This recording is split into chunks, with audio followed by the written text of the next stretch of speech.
मधु बेटा, तू एकदम ऐसे अचानक से कैसे? सब ठीक तो है? तेरी ससुराल में तो सब ठीक है? दामाद जी से लड़ाई तो नहीं हुई है? ओहो माँ, आके आपने खड़े भी नहीं होने दिया और इतने सारे सामान। भाभी भाभी, मेरा सामान मेरे कमरे में उठा के रख दो। दीदी आप यूँ अचानक से? अरे क्या हो गया सबको? अचानक से आ नहीं सकती हूँ क्या मैं अपने घर? नहीं नहीं दीदी, मेरा कहने का वो मतलब नहीं था।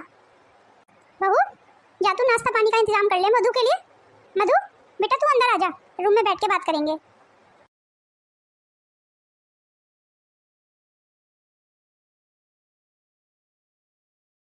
ये क्या माँ, आपने मेरी कैसे घर में शादी कर दी? तब तो आप बहुत बढ़ बढ़ के बोल रही थी कि मैं उस घर में राज करूंगी। ऐसे राज होता है?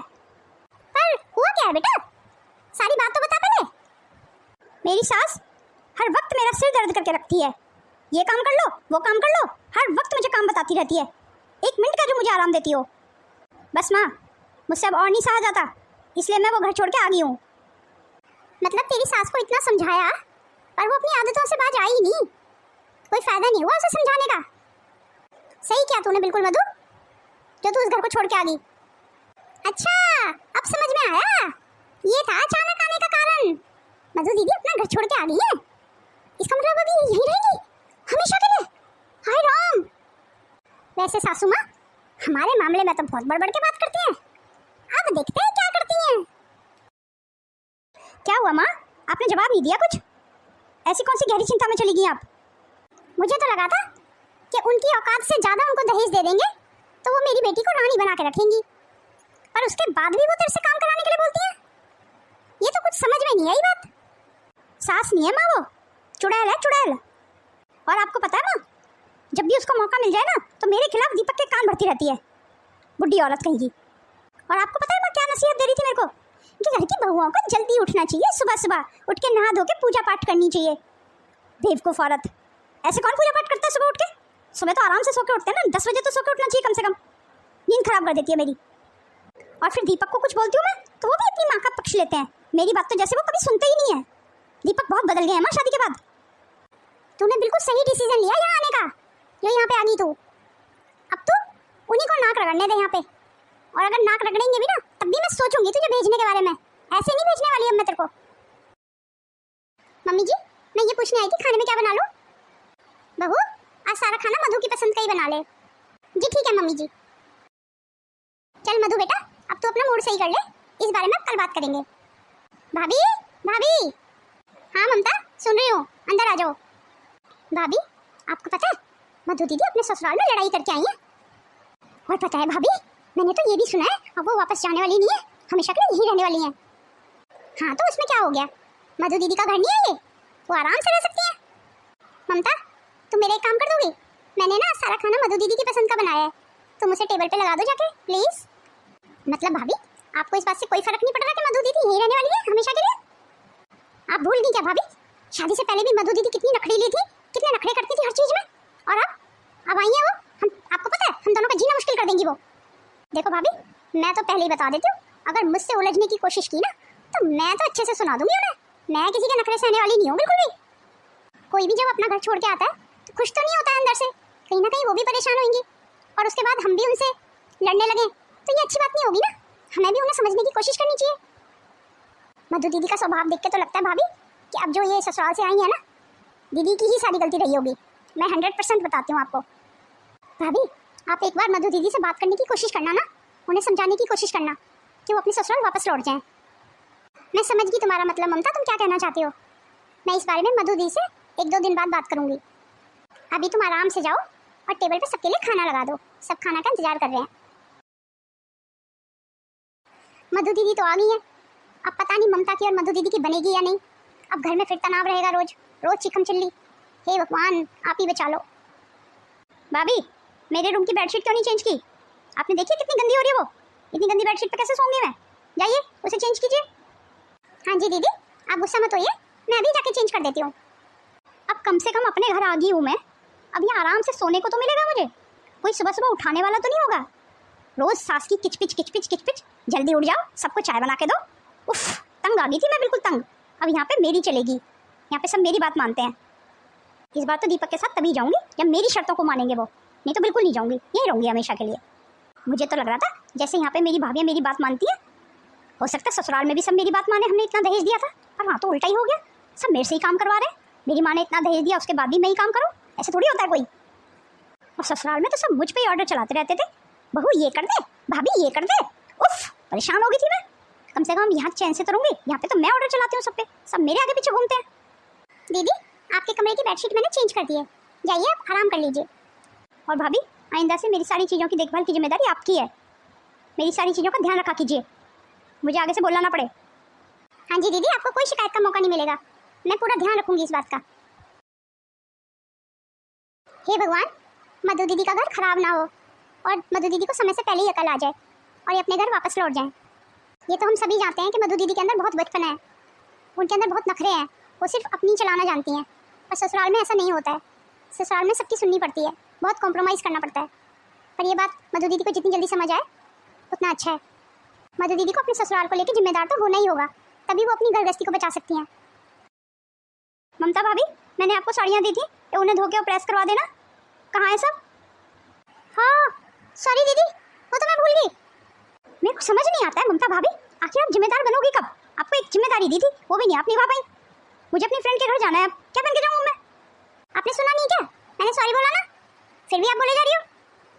और जब अपनी फ्रेंडों के साथ घूमने फिरने जाने का इतना ही ज़्यादा शौक है तो अपनी साड़ियों का खुद ध्यान क्यों नहीं रखती हो? तुम खुद धो के प्रेस नहीं कर सकती हो? तुम कोई छोटी बच्ची हो जो तुम्हारा ध्यान न रखो?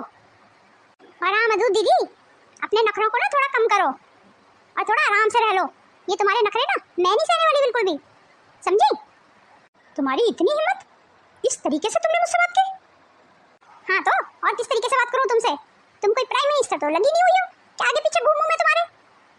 तुम्हारी तो बहुत जबान चलने लगी है। माँ को बुलाती हूँ, माँ ही संभाल सकती है अब तुम्हें। हाँ बुला लो जिसे बुलाना है, मुझे डर नहीं लगता है। माँ माँ, अरे कोई घर में है या नहीं? किसी तक मेरी आवाज़ पहुँच रही है या नहीं? अरे क्या हुआ मधु, ये सब क्या हो रहा है यहाँ पे? इतना शोर क्यों हो रहा है? माँ ये क्या, ममता भाभी की तो बहुत जबान चल रही है, लगता है आपने इनकी जबान पे अभी लगाम नहीं लगाई है बिल्कुल भी। आपको पता है किस तरीके से मेरे से बात कर रही है ये? क्यों मधु दीदी, मेरा तरीका तो बता रही हूँ, अपना तरीका भी तो बताओ ना, तुमने मुझसे किस तरीके से बात की? आने दो शाम को भैया को, तुम्हारे 2 थप्पड़ कस के ना लगवाए ना गाल पे तो मेरा नाम भी मधु नहीं।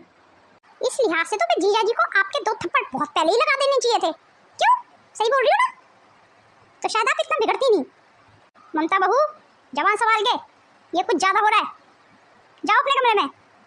क्यों मम्मी जी, मुझे क्यों बोल रही हो कमरे में जाने के लिए? इनको बोलो ये जाएंगे यहाँ से। ममता तुम शांत हो जाओ। और हाँ मम्मी जी सही बोल रही हैं, चलो जाओ तुम अपने कमरे में, ऐसा गुस्सा गुस्सी करने से कोई फायदा नहीं है।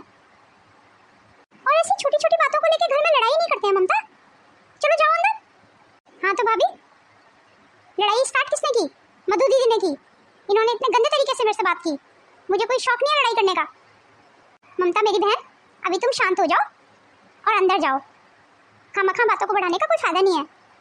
आप बोल रही हो ना भाभी, इसीलिए जा रही हूँ, नहीं तो ऐसी नखरीली नंदों को कैसे ठीक किया जाता है ना, ये मुझे अच्छे से पता है। चलिए मधु दीदी, अब आप बिल्कुल शांत हो जाइए और आपका जो भी काम है ना वो मैं कर दूंगी। बड़ी भाभी, आपने तो देखा ना ममता भाभी ने मेरे से कैसे बात की, भला कोई अपनी ननद से ऐसे बात करता है? देखो दीदी, गुस्से से कभी किसी चीज़ का हल नहीं निकलता है। आप पहले शांत हो जाओ, दिमाग को ठंडा करो, मैं आपके लिए चाय बना के लाती हूँ तब तक। रजनी बहू, जब तक तू इस घर में है ना तब तक मुझे पूरी बेफिक्री रहती है कि तू सब कुछ संभाल लेगी और बहुत अच्छे से संभाल लेगी। रजनी बहू, तू घर में होती है ना, मुझे तुझसे बहुत हिम्मत रहती है। आखिर ये सब तू कैसे कर लेती है? मेरा तो दिमाग ही काम नहीं करता है। इन दोनों का झगड़ा देख के तो मैं डरी गई थी कि अब कैसे शांत होगा, पर तूने कितने आसानी से सब शांत कर दिया। मम्मी जी, आप तो जानती हैं ना कि हम शांति से और ठंडे दिमाग से जो भी फैसला लेते हैं और जो भी काम करते हैं वो सब सही होता है। ठीक है मधु दीदी, मैं आपके लिए अभी फटाफट चाय लेके आई। मैं जानती हूँ बड़ी बहू जब तक इस घर में है ना तब तक सब कुछ ठीक रहेगा, वो घर को कभी बिखरने नहीं देगी। ये बात तो आपने बिल्कुल ठीक कही माँ, बड़ी भाभी के आगे कितना भी गुस्सा हो एकदम शांत कर देती हैं सामने वाले बंदे को। पता नहीं क्या जादू है उनके अंदर, हर एक बंदे का गुस्सा कैसे शांत कर देती हैं माँ वो। और कमाल की बात तो ये है, मैंने आज तक कभी उनके चेहरे पे गुस्सा नहीं देखा। कितने प्यार से और कितने पोलाइटली बात करती हैं वो सबसे, जैसे उनके मुंह से फूल झड़ रहे हैं। और तो और माँ, मैं उनको कितना भी काम दे दूँ, कैसा भी काम दे दूँ, आधी रात को भी काम दे दूँ, वो कभी मुंह नहीं बनाती हैं। तुरंत हाँ बोल देती हैं, सामने वाले का दिल ही जीत लेती हैं बिल्कुल। लीजिए दीदी आपकी चाय, चाय पी के बताइए मुझे कैसी बनी है। और हाँ मेरी प्यारी चुलबुली सी मधु दीदी, छोटी छोटी बातों पे ऐसे लड़ाई मत किया कीजिए। अब गुस्सा गुस्सा तो आपके चेहरे पे बिल्कुल शोभा नहीं देता है, आप बिल्कुल भी अच्छी नहीं लगती हैं गुस्से में, आप हंसती हुई अच्छी लगती हैं हमेशा, इसलिए हमेशा हंसते रहा कीजिए। धन्यवाद भाभी, चाय के लिए भी और जो भी आपने समझाया उसके लिए भी। और मैं पूरी कोशिश करूँगी कि मैं हंसती रहूँ और आपको तो मैं गुस्सा नहीं दिखाऊँ। और धन्यवाद एक बार फिर मुझे समझने के लिए और मेरी सारी बात मानने के लिए। ठीक है दीदी अब मैं चलती हूँ। और हाँ आपको खाने में जो भी खाना है ना आप मुझे बता दीजिए, मैं बना दूँगी। और आपके आगे से जो भी कोई काम होगा ना आप मुझे बताना, मैं कर दिया करूँगी। मधु बेटा दीपक का कोई फ़ोन आया या नहीं?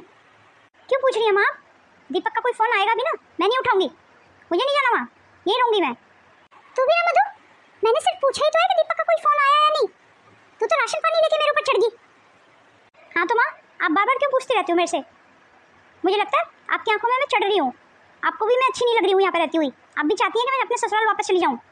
मुझे तो ऐसे भी लग रहा है कि आपका बस नहीं चल रहा है, नहीं तो आज ही मुझे अपने ससुराल भेज दो आप। क्या हुआ दीदी? रजनी बहू तू ही संभाल इसको मधु को, मेरे बस की तो है नहीं इसे हैंडल करना, इससे तो कुछ बात करना गुनाह हो रहा है बिल्कुल, इससे कोई बात करो ना तो काट खाने को आ रही है। भाभी आपको भी मेरे से दीपक से रिलेटेड कोई बात करनी है तो मैं आपको पहले ही बता देती हूँ, अभी मैं इस टॉपिक के बारे में बात करने के बिल्कुल भी मूड में नहीं हूँ। दीदी आप मेरे साथ ना मेरे रूम में चलिए, मुझे आपसे कुछ इंपॉर्टेंट बात करनी है। अब क्या खरी खोटी सुनानी है भाभी आपको मेरे को? सुना लीजिए आप भी, बाकी तो सब सुनाते रहते हैं मेरे को, सब ताने मारते रहते हैं कि मैं ससुराल से लड़के आ गई हूँ। आप भी कुछ सुना लीजिए, आपके मन में भी कुछ है तो। मधु दीदी आपकी प्रॉब्लम पता क्या है, आप बहुत ज़्यादा गुस्सा करती हैं और अपने उसी गुस्से के चलते ना सामने वाले को और उसकी बातों को आप गलत समझ लेती हैं, चाहे वो बात फिर आपकी भलाई की क्यों ना हो। मेरी भलाई मुझे पता है भाभी किस में है, मेरी भलाई यहीं रहने में है। नहीं मधु दीदी ये बात आप भी अच्छे से जानती हैं कि आपकी भलाई यहाँ रहने में नहीं है, आपकी भलाई आपके ससुराल में रहने में है। शादी के बाद एक लड़की का असली घर उसका ससुराल ही होता है, शायद आपने ध्यान दिया हो या ना दिया हो मधु दीदी, पर मैंने इस बात पे ध्यान दिया है कि जब से आप अपने ससुराल से वापस आई हैं तब से और ज़्यादा गुस्से में रहने लगी हैं और चिड़चिड़ी भी हो गई हैं आप, क्योंकि कहीं ना कहीं आप जीजा जी को बहुत मिस कर रही हो, आपको उनकी बहुत याद आ रही है, आप उनके बिना रह नहीं पा रही हो। कभी कभी अपने गुस्से के और अपने अहंकार के चलते हम अपने मन की बातों को नज़रअंदाज कर देते हैं और ध्यान ही नहीं देते कि हमारा मन चाहता क्या है, और उसी अहंकार और उसी गुस्से के चलते आप इस बात को स्वीकार नहीं कर रही हो कि आपको जीजा जी की याद आ रही है, इसीलिए आप इतनी चिड़चिड़ी हो रही हो। इसीलिए आपकी भलाई के लिए कह रही हूँ दीदी, आप एक बार जीजा जी को फ़ोन करिए तो सही। मैं उन्हें फ़ोन क्यों करूँ, वो भी तो कर सकते हैं ना मुझे फ़ोन, या उनके हाथ टूट गए हैं? हो सकता है दीदी वो भी यही सोच रहे हो, वो भी आपसे ही उम्मीद कर रहे हो कि आप ही फ़ोन करो, वही क्यों करें आप? हो सकता है उनकी हालत भी ऐसी हो जैसी आपकी यहाँ पे है। शादी के बाद अब आप दोनों एक हो चुके हो तो अहंकार किस बात का दीदी, कोई भी झुक जाए उससे क्या फर्क पड़ता है, तो आप ही झुक जाओ इस बार। आपको नहीं पता भाभी, अगर मैं एक बार झुक गई ना तो हर बार वो मुझे ही झुकाएंगे। आप दीदी गलती क्यों सोच रही हो, अच्छा भी तो कुछ हो सकता है ना, ये भी तो हो सकता है ना कि आपके इस कदम से आपकी इज्जत उनकी नज़र में और ज़्यादा बढ़ जाए, वो आपको पहले से ज़्यादा प्यार करने लगे। और दीदी अपना घर बचाने के लिए किसी एक को झुकना भी पड़े तो उसमें कोई बुराई तो नहीं है ना। भाभी आपकी बातों से मुझे पता नहीं क्यों ऐसे लग रहा है कि आप नहीं चाहती हो कि मैं यहाँ रहूँ, शायद आपके ऊपर भी मैं बोझ बन गई हूँ। एक बात पूछूं दीदी, शादी से पहले भी आप इसी घर में रहती थी, तब कभी आपके मन में आया कि आप बोझ हो? शादी के बाद ही आपके मन में ये बात क्यों आई कि आप हम सब पे बोझ हो? तो कहीं ना कहीं आपको भी यही लगता है ना कि शादी के बाद आपका घर आपका ससुराल ही है, मायका नहीं। और ये बात तो आप भी जानते हो दीदी कि आप हम सब पे बोझ नहीं हो, आप हम सबका गुरूर हो। और मैं आपको सिर्फ इसलिए समझा रही हूँ कि मैं आपको अपनी बेटी की तरह मानती हूँ, क्योंकि बड़ी भाभी भी तो माँ समान ही होती है ना। मैं आपको बहुत प्यार करती हूँ दीदी, इसीलिए समझा रही हूँ, और समझाना मेरा फर्ज भी है और मेरी जिम्मेदारी भी है। आपको तो याद ही है ना मधु दीदी कि जब मेरी शादी हुई थी तब आप स्कूल जाती थी और आपको लंच मैं ही बना के दिया करती थी। आपको पता है ना आप कितना रोती थी, चिल्लाती थी कि नहीं मुझे तो जंक फूड ही चाहिए, पर मैंने आपको कभी जंक फूड बना के नहीं दिया, हमेशा हेल्दी फूड बना के दिया, क्योंकि मैं जानती थी कि आपके लिए क्या सही था और क्या गलत। जब मुझे आपके स्वास्थ्य की इतनी फिक्र हो सकती है तो भला जिंदगी की नहीं होगी। इसीलिए कह रही हूँ आप एक बार जीजा जी को फ़ोन करिए, मैं पक्के यकीन से कह सकती हूँ वो भी आपकी याद में ऐसे तड़प रहे होंगे जैसे आपकी यहाँ पे हालत है। और हाँ एक बात मैं यकीन से कह सकती हूँ कि जीजा जी आपको बहुत प्यार करते हैं, मैंने उनकी आंखों में आपके लिए प्यार देखा है। चलो भाभी, जीजा जी का तो मान लिया, पर मेरी सास का क्या? आपको पता है कितनी चुड़ैल है वो, हर वक्त मुझे काम बताती रहती है। हमने तो इतना दहेज दिया था, उसके बाद भी सास मेरे से इतना काम कराती है। मैंने तो सुना था जो लड़कियां दहेज लेके जाती हैं वो बैठ के खाती हैं पूरी जिंदगी। मुझे लगता है दीदी उन लोगों को दहेज की नहीं, एक बहू की जरूरत है जो उनका घर संभाल ले। और अब आपकी सास की भी तो उम्र हो रही है ना दीदी, तो आपकी सास को भी लगता होगा कि कोई एक कप चाय बना के दे दे, कोई उनका ध्यान रखे। इसी उसमें उनकी चिड़चिड़ाहट निकल जाती होगी। आप उन्हें समझने की एक बार कोशिश तो कीजिए दीदी। मेरे कहने से आप एक बार उनकी बेटी बनने की कोशिश तो कीजिए दीदी, देखना सब ठीक हो जाएगा। और जब आप उनकी बेटी बन जाओगी तो उनको देर नहीं लगेगी दीदी आपकी माँ बनते हुए, वो भी आपकी माँ बन जाएंगी और फिर कलेश ही खत्म सारा। मुझे लगता है रजनी बहू एकदम सही कह रही है। माँ, आप हमारी बातें चुप चुप के सुन रही थी? जैसे रजनी बहू ने इस घर की सारी जिम्मेदारी बहुत अच्छे से संभाली हुई है, मैं ये चाहती हूँ तू भी अपनी ससुराल में उसी की तरह अपनी जिम्मेदारी अच्छे से निभा।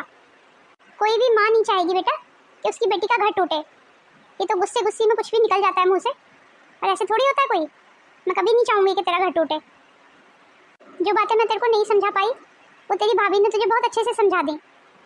रजनी भी तो किसी की बेटी है ना, और यहाँ आके भी वो बेटी बन गई।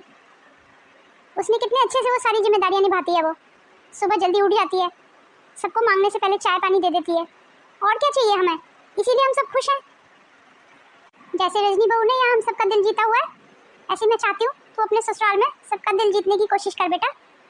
जैसे तेरी भाभी का स्वभाव है कि मैं अगर कमी निकालने भी बैठूँ ना तो मुझे दूर दूर तक कोई कमी नजर नहीं आती।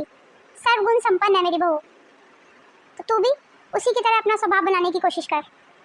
और वो तुझे समझा रही है और तुझसे कह रही है कि दीपक से एक बार बात कर ले, तो उसकी बात मान ले बेटा, वो तेरे भले के लिए ही कह रही है। पर माँ, मेरी दोनों नंदों का क्या, जो हर समय मेरे पे ऑर्डर चलाती रहती है? भाभी ये कर दो, भाभी वो कर दो, मैं क्या उनकी नौकर लगी हुई हूँ? हाँ बेटा, ये तो तू ठीक कह रही है, पर आज के बाद रजनी तेरा कोई काम नहीं करेगी, ठीक है रजनी बहू? ये क्या कह रही है माँ आप? अगर भाभी मेरा काम नहीं करेंगी तो कौन करेगा? तो ये बता किस हक से बोलती है तू रजनी से कि वो तेरा काम करे? कैसी बातें कर रही हो माँ आप? वो मेरी बड़ी भाभी हैं, भला वो मेरा ध्यान नहीं रखेंगी तो कौन रखेगा? वो मेरी माँ के समान है। तो मधु बेटा, ये बात तो तेरे ऊपर भी अप्लाई होती है ना, कि तेरी ननद भी तेरे से यही उम्मीद करती हो कि तू भी उनका माँ की तरह ध्यान रखे। क्यों, सही कहा ना? और ये किस किताब में लिखा है कि जो घर का काम करता है वो नौकर बन जाता है? अब तू ही सोच के बता, क्या मैं तेरी नौकर हूँ या रजनी तेरी नौकर है?